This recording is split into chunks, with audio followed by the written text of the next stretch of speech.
माँ सिद्धिदात्री की पूजा विधि। नवरात्रि के 9वें दिन माँ सिद्धिदात्री की पूजा की जाती है।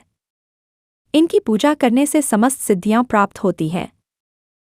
माँ सिद्धिदात्री की पूजा करने से आपको समस्त सिद्धियां प्राप्त होती हैं। आपके ज्ञान, शक्ति और विद्या में वृद्धि होती है। आपके सभी कार्य सफल होते हैं। नवरात्रि के 9वें दिन माँ सिद्धिदात्री की पूजा करके आप उनके आशीर्वाद प्राप्त करें। कलश स्थापना। सबसे पहले कलश स्थापित करें। कलश में जल भरकर उसमें आम, पान, सुपारी, लौंग, इलायची, सिक्का आदि डालें। कलश के मुख पर स्वास्तिक बनाकर ऊपर नारियल रखें।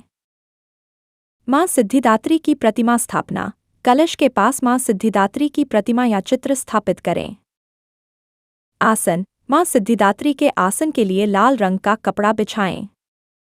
स्नान। माँ सिद्धिदात्री को दूध, जल, घी और पंचामृत से स्नान कराएं। वस्त्र धारण। माँ सिद्धिदात्री को लाल रंग का वस्त्र धारण कराएं। श्रृंगार। माँ सिद्धिदात्री को पुष्प, अबीर, गुलाल, सिंदूर, मेहंदी आदि से श्रृंगार करें। दीप प्रज्वलन। माँ सिद्धिदात्री के समक्ष घी का दीपक जलाएं। धूप जलाकर माँ सिद्धिदात्री को धूप दिखाएं। नैवेद्य। माँ सिद्धिदात्री को प्रसाद अर्पित करें। नैवेद्य में आप फल, मिठाई, पान, सुपारी आदि रख सकते हैं। मंत्र। माँ सिद्धिदात्री के मंत्रों का जाप करें। पूजा सामग्री। कलश, माँ सिद्धिदात्री की मूर्ति या चित्र, लाल रंग का कपड़ा, पुष्प, फल, मिठाई, धूप, दीप, घी, कपूर, नैवेद्य, पान, सुपारी, दक्षिणा, जल। माँ सिद्धिदात्री की कथा। एक बार देवी पार्वती ने भगवान शिव से पूछा कि वे सदैव तपस्या में क्यों लीन रहते हैं। भगवान शिव ने कहा कि वे तपस्या करके अमरत्व प्राप्त करना चाहते हैं। देवी पार्वती ने भी भगवान शिव के साथ तपस्या करने का निश्चय किया। कई वर्षों तक कठोर तपस्या करने के बाद भी देवी पार्वती को कोई फल नहीं मिला। हताश होकर देवी पार्वती हिमालय चली गईं। वहां उन्होंने कठिन तपस्या शुरू कर दी। हजारों वर्षों तक तपस्या करने के बाद भी देवी पार्वती को कोई फल नहीं मिला। एक दिन नारद ऋषि देवी पार्वती के पास पहुंचे।